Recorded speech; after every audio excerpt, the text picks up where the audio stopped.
Welcome to you in the Department of English, RBNB College, Srirampur. And you are watching a video which is based on a very interesting prose unit prescribed at F.Y.B.A English Compulsory Semester 3rd. The name of the unit is In Sahyadri Hills, a lesson in humanity, written by a very famous social worker, that is Sudha Murthy. Now here is the lesson plan for you, under which we are going to study this essay. First of all, we will see the life and work of Sudha Murthy. That is the part of introduction. Next we will see the theme, that what is the theme of this present essay.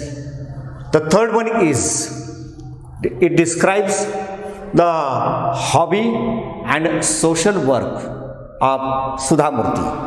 Next, we will see how Sudha Murthy visits the tribal remote village in Karnataka, which is based on Sahyadri Hills. Next one is describes the pathetic condition of the school for which Sudha Murthy visits the school. Next comes meeting with the watchman, that is the school watchman.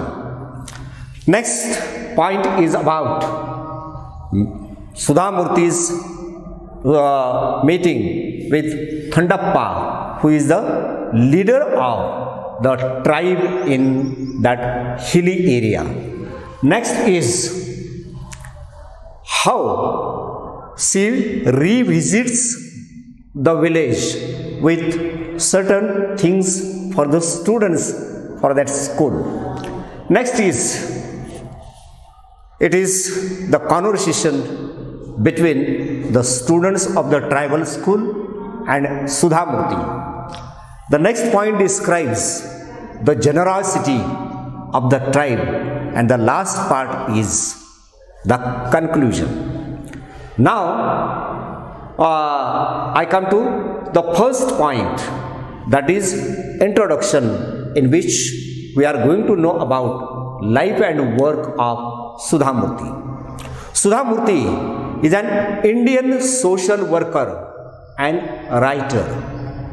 Here you should focus yourself on 2 points, that is social worker and writer. She writes both in Kannada as well as in English.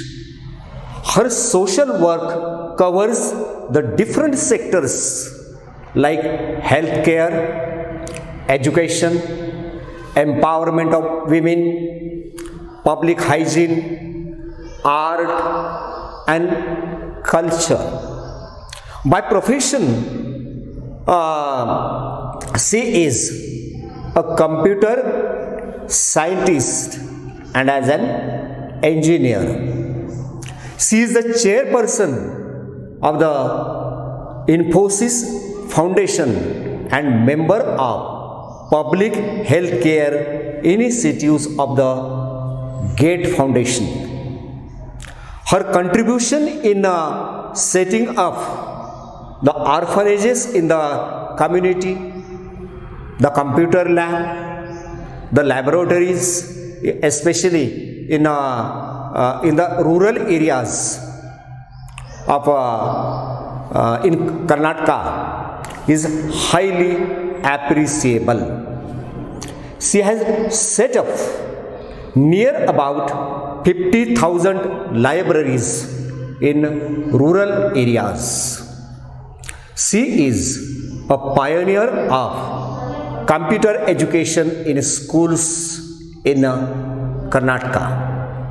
She has also acted in Marathi as well as Kannada films. So this is about her life. Now the half part describes her work, that as already I said, that she is also a good writer. Her well-known works include A Wise and Otherwise, that is, it is also called A Salute to Life which was published in 2002. Her next work is How I Taught My Grandmother to Read and Other Stories, which was published in 2004.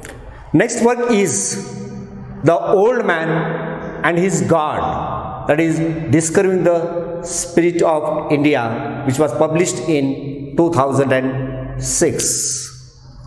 Next comes The Magicdom and other favorite stories, which was also published in 2006. The next work is The Bird with Wings, that is the stories of wit and magic, which was published in 2009.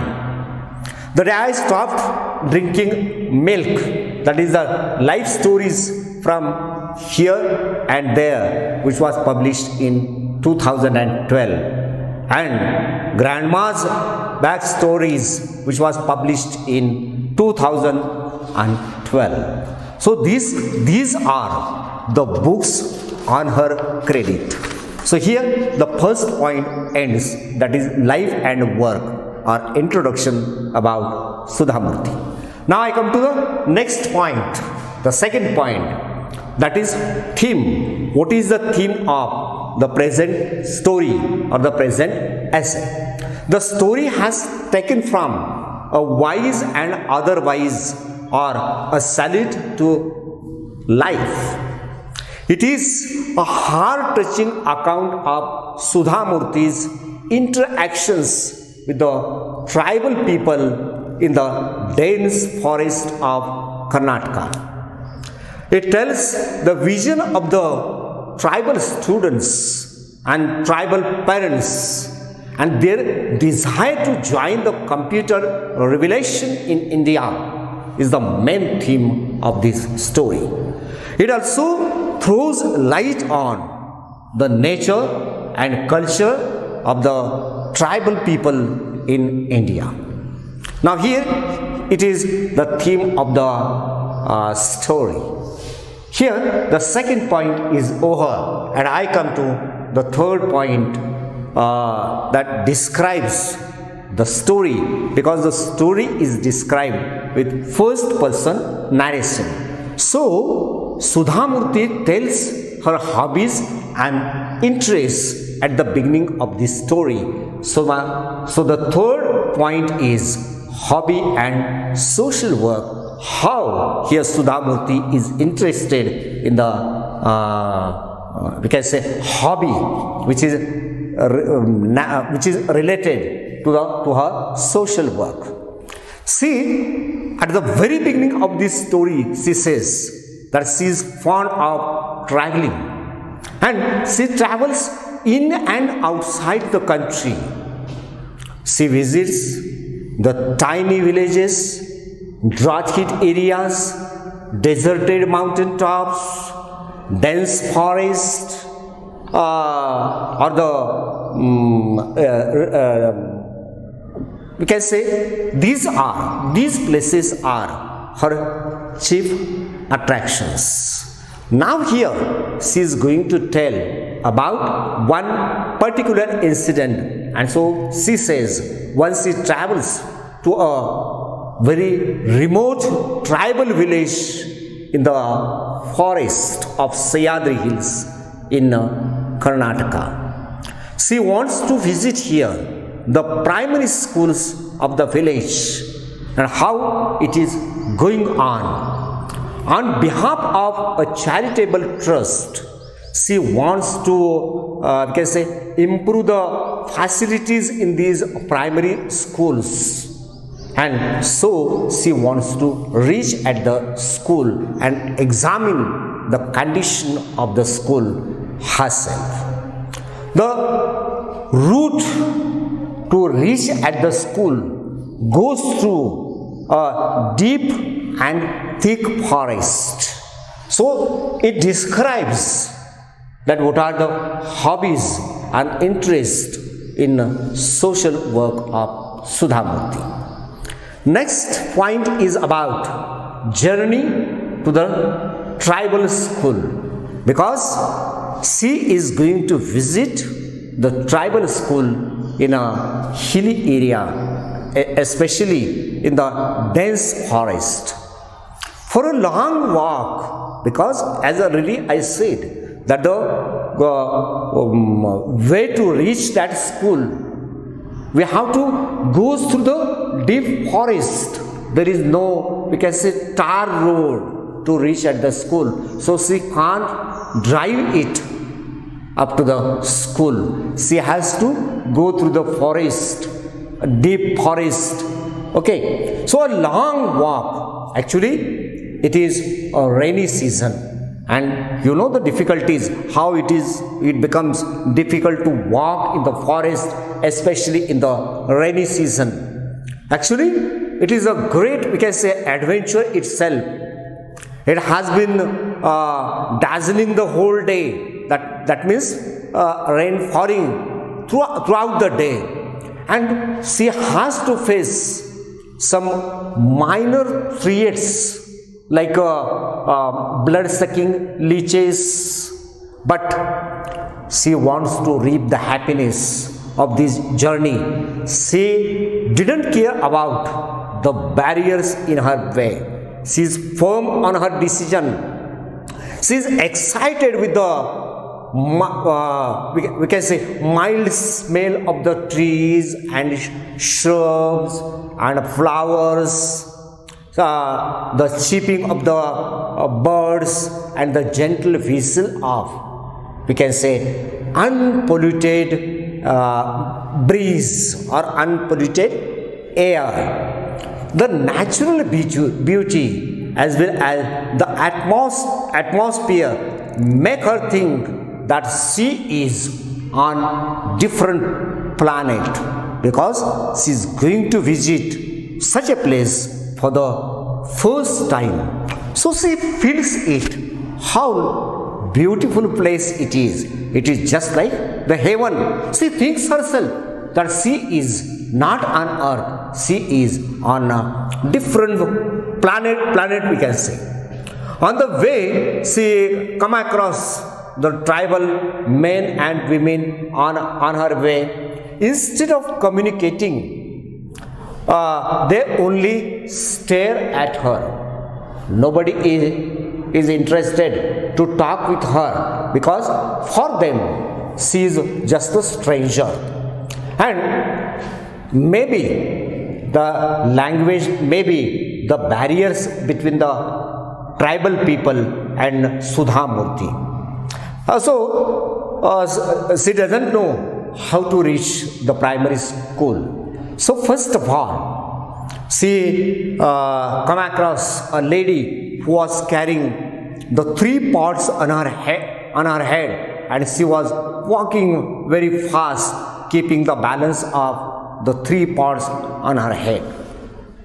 Sudha Murthy asked her way how to reach the school, but that lady, or that we can say, that woman, she only made some exclamatory sound, and perhaps she doesn't want to talk to a stranger, or maybe she doesn't understand the language used by Sudha Murthy. So there are not only the natural barriers, there are the barriers of languages even also. Now, somehow, by asking the route, Sudha Murthy reached the primary school, and she was shocked to see the pathetic condition of the school. So my next point is pathetic condition of the school. Well, Sudha Murthy approaches to an old man. The old man, he hums a folk song while weaving a cane basket. That means he is a tribal man. So to live life, he has to do something. And so he was weaving the cane basket. She asked him the route to the primary school. He answers in his dialect and indicates the direction with his hand. Now on this way you have to go, something like that. Finally, she reaches at the school, and it is an old thatched building built by the tribal people.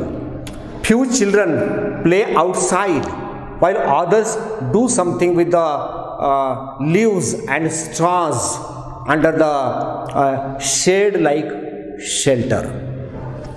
She walks in and finds a small room.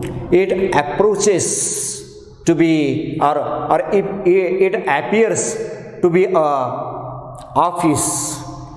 It contains amenities like 2 chairs, 2 tables, a blackboard, a pot of water, like this. But there is neither electricity nor fan. A small shutterless opening, it serves as the window, and it is the only source of ventilation. Or we can say there is a small hole at the wall, which serves the purpose of ventilation and light in the room. She finds nobody is around the school. First of all, she meets the watchman. So my next point is meeting the watchman. Sudha Murthy meets watchman at first. So she meets this watchman is an elderly man who is live in watchman cum peon of the school. In short, we can say he is not a paid employee of the school or government. He takes no remuneration from the school because the school provides free education to his grandson, and in return he gives free services to the school. He lives in a small hut in the courtyard of the school. It means he lives near the school. He adds that there are 2 teachers and around 50 students who come from far and near, from the other places to this place. And in this school, the uniform is not compulsory. And Ms. Murthy is impressed to know the figure of the students in a remote tribal village. Because 50 students, she is shocked to know that how the parents and the students in this remote area are interested in our interest to take education. So she is also impressed by the will to understand parents to educate their children even in the adverse condition. So though the condition is adverse, the desire is very important. And here the point ends. Next, Sudha Murthy meets Thandappa. Mrs. Murthy asked the watchman about the difficulties to run the school, and instead of answering her question, he, that is watchman, takes Sudha Murthy to the Thandappa. Now who is Thandappa? Thandappa is the headman of Thanda, which is the local tribal group, or we can say Thandappa is the leader of the Thanda, the tribal group of Karnataka. Okay, he is known as Thandappa. Generally, he is the senior most man of the tribe, and he is considered the supreme power, or in short we can say that he is the living God for them, for the tribe. All the members of the tribe respect him, and it is the duty of Thandappa to practice the traditions and customs of the tribe. The watchman introduces Sudha Murthy with Thandappa. Thandappa is living in a very small cottage. He seems to be more than 90 years.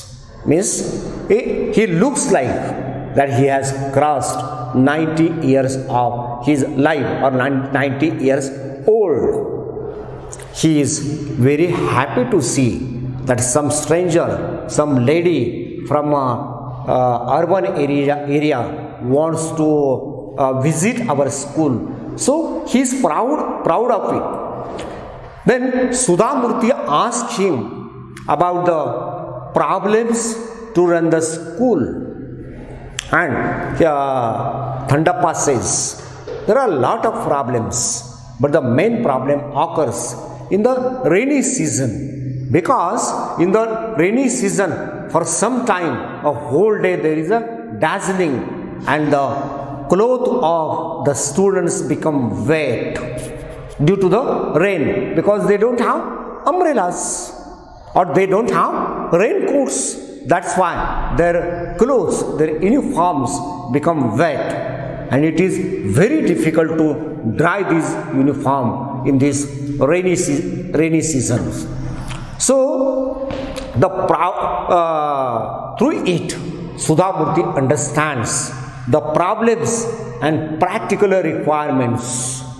She appreciates the people and their effort to run the school, and she also thanks Thandappa and the people who helps to run the school and their cooperation. She decides to return at home, and she assures that whenever she revisits the school, she will bring umbrellas and clothes for the children, and she departs from the village. And here this point ends. Now I come to the next point, that is about revisits the village. Sudha Murthy revisits the school, and we can say revisits the school and the village in the season of winter. Now she brings with her a very big bag of clothes and few umbrellas, but now she notices the absence of mud and croaking of the frogs, cooing of the birds, and blooming of rare flowers under the clear sky makes the village, we can say, paradise on the earth. The atmosphere, the rainy atmosphere, become completely changed, and in this winter season, this village looks like a paradise on the earth. She meets Thandappa. He greets, or we can say, gives warm welcome to Sudha Murthy. His eyes welcome her very warmly. She hands over him a bag of clothes for children, and she says that there are clothes and umbrellas, and with these clothes you can stitch the clothes as per the size of the children in the school. First of all, Thandappa hesitates to accept the gift. What is hesitate? He is in the confusion whether I should accept it or deny the gift. But first of all, he goes in his hut for time without saying a word. Now here this point ends, and the next point starts, that is talk with students. Then Mrs. Murthy talks with the students of the school who stand around her. She asks their demands or problems. First of all, they shy to talk with her. Finally, one of them says that they want to learn about computers. He also adds that they have seen computers on TV only, and to learn computer they need any book about computers written in the Kannada language or their mother tongue. And having a teacher background, she is very delighted. Sudha Murthy is very delighted to hear the children's modern and fresh attitude towards life. She is impressed and their keen interest about modern technology, and she assures the children or the students that she would search such a book in the market of Bangalore. She also promises them, if the book is not available in the market, she would write one for them, and it makes the children very happy. So this is about, this point describes the attitude of the student about the new technology. And next comes the generosity of the tribe.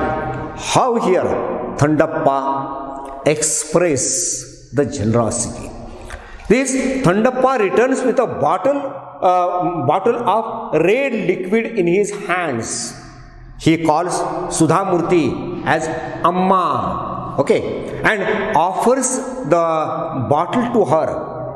He also informs that this is a very special, pure and healthy juice of wild red fruits, and they prepare it during the summer season, and we can preserve it for 2 years. Actually, Sudha Murthy feels very uncomfortable that how can I accept something from the poor people, from these tribal people.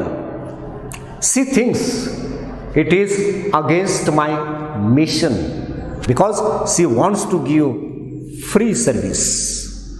But Thandappa says, we never accept any gift without we are offering something to our guest. So here Sudha Murthy really impressed how these people of the tribal area know the humanity. So the half part of the title is Lesson in Humanity. Okay, now I come to the last point, that is the conclusion. The first person narration and the use of the selection of words is very important. It reflects the traditions, custom and culture of the Thanda, the tribal people of Karnataka who are living around the Sahyadri hills. I hope you like this video. Thank you to spare time with me.